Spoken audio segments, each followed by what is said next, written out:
Bradley Manning, of course, is being court-martialed right now. He's already admitted to doing some of the lower-level offenses, saying, yes, I did leak the information to WikiLeaks. He's going to explain why in testimony. In fact, he did 2 weeks ago.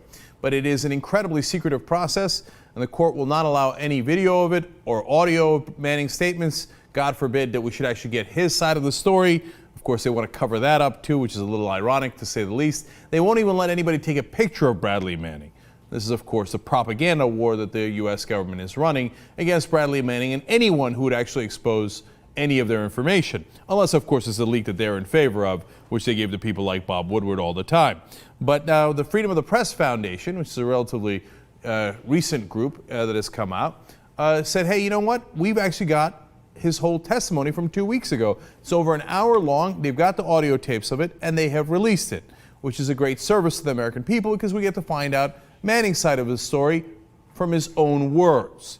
So now, first, one of the things that the government always says about Bradley Manning is, my God, this guy, it was very dangerous, gave the information to our enemies. In fact, he's charged with aiding the enemy, which is the most serious charge you could possibly have and could serve a life sentence for that. So was that his intent?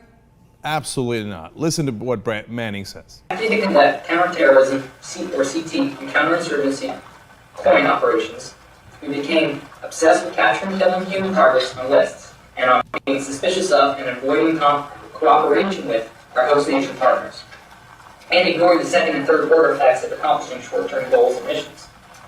I believe that if the general public, especially the American public, had access to the information contained within the Sydney I and Sydney A tables, this could spark a domestic debate on the role of the military and our foreign policy in general, as well as related to Iraq and Afghanistan.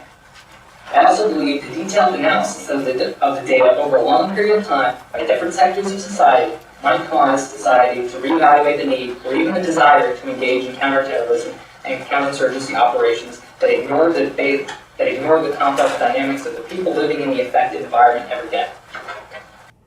So his real intent was to have the American people find out what their government was doing so they could have a debate about it, so they could be informed enough to have a realistic conversation about what we're doing in Iraq and Afghanistan.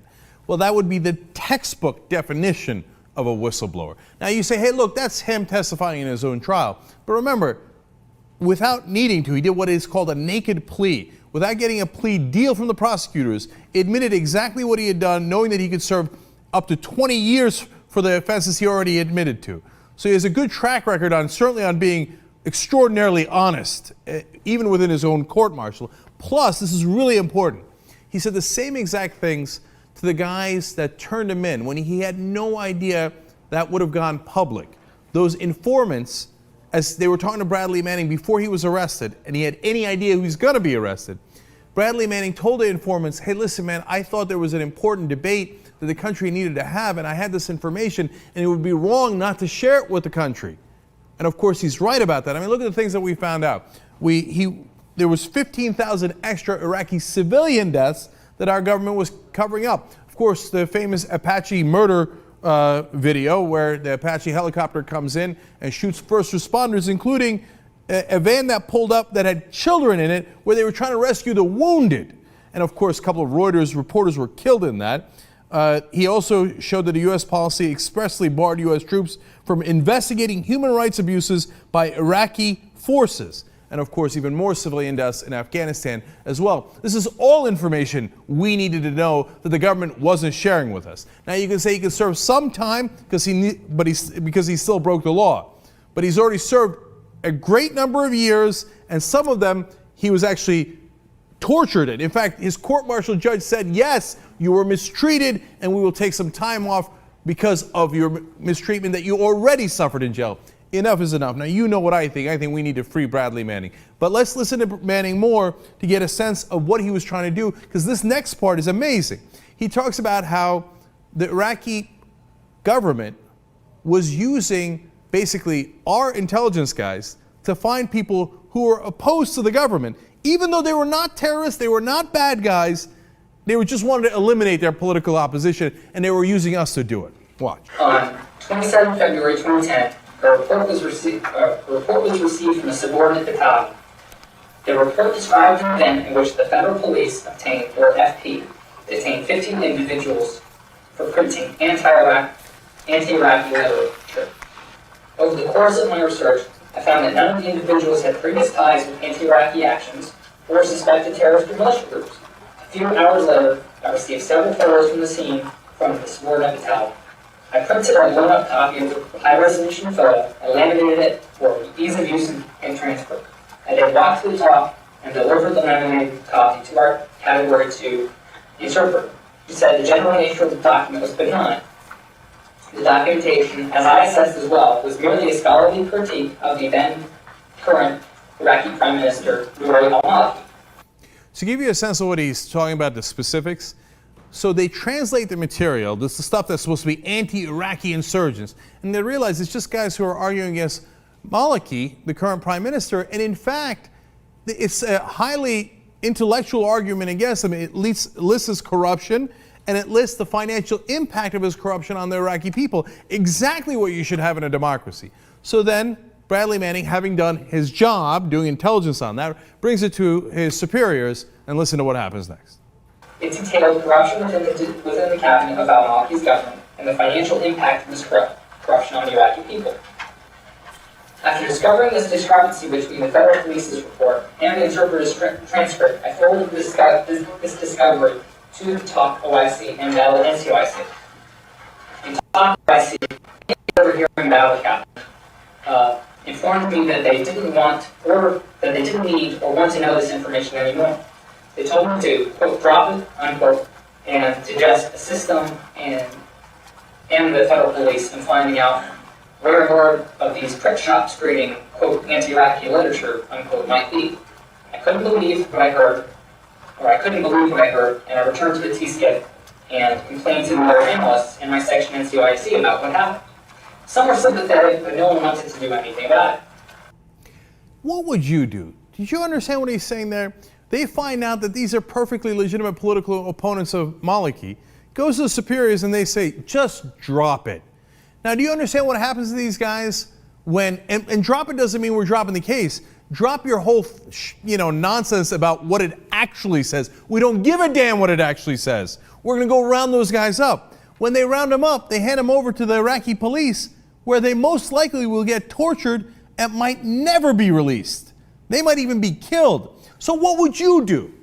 Would you just say, oh, okay, great, here, well, terrific. Here's the names of the anti-Iraqi people. Go ahead and torture or possibly even execute them. Now, if you're a person of conscience, you might also think about, hey, maybe I should leak this so that I could prevent that from happening. In fact, that's exactly what Bradley Manning thought. Watch. I knew that if I continued to assist Baghdad federal police in identifying the political opponents of Prime Minister al-Maliki, those people would be arrested and in the custody of the special unit of the Baghdad federal police, very likely tortured and not seen again for a very long time, if ever. I decided to take the information and disperse it to the WLO in the hope that before the upcoming 7th March 2010 election, they could generate some immediate press on the issue and prevent this unit of the federal police from continuing to crack down on political opponents of al-Maliki. Now, the one thing Bradley Manning was consistently wrong on is he thought if I release this information, it might have an impact. Of course, our politician and our government doesn't care about what reality is at all. They're the same guys who told him to drop it. So even if after we found out all these things, what happened? They continued to send political opponents of Maliki to get tortured and to get imprisoned, etc. We continued the war in Iraq. We certainly continued the war in Afghanistan for years and years. We're still in the middle of that war in Afghanistan. We didn't change any of our policies, and we continue to use drone strikes now, which is, different than the Apache helicopter, but an expansion of the overall idea of hitting first responders. We do double taps with those drone strikes. So unfortunately, Bradley Manning had the right intent, but it didn't work because nobody gave a damn when he gave that information. Now we give a damn, and a lot of you out there care about it and understand that's why Bradley Manning's a whistleblower and in a lot of ways a hero. But of course the government doesn't see it that way, and they're hoping to put him in prison for decades and maybe his entire life. Now, one last thing about this. Now, when it comes to the diplomatic cables, one of the ideas the government always puts out there is, oh, yeah, just carelessly put out all those cables out there. Could have done us tremendous damage. Could have had the names of people that got killed. It turns out he also said in his testimony, no, I actually checked, double checked. I had a lot more information. I didn't release it just in case that it was top secret or might actually do somebody harm. I only released the things that I thought that the American people could learn from. And he said we got into the First World War, World War I, because of secret pacts, etc. And I wanted to help try to avoid that. And by the way, he did have a huge impact, at least in other countries. Some of those cables that were released were part of the reason we had the revolution in Tunisia and in Egypt. Not the whole reason, but a part of the reason. So that transparency at least helped to shine a light on things that made a huge difference in the world.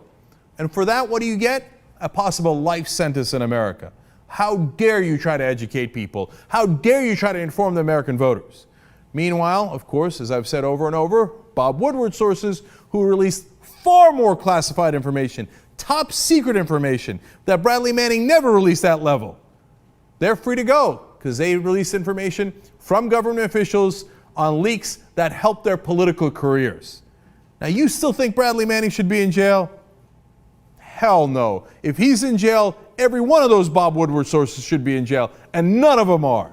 It's way past time to free Bradley Manning. We need to do it right now.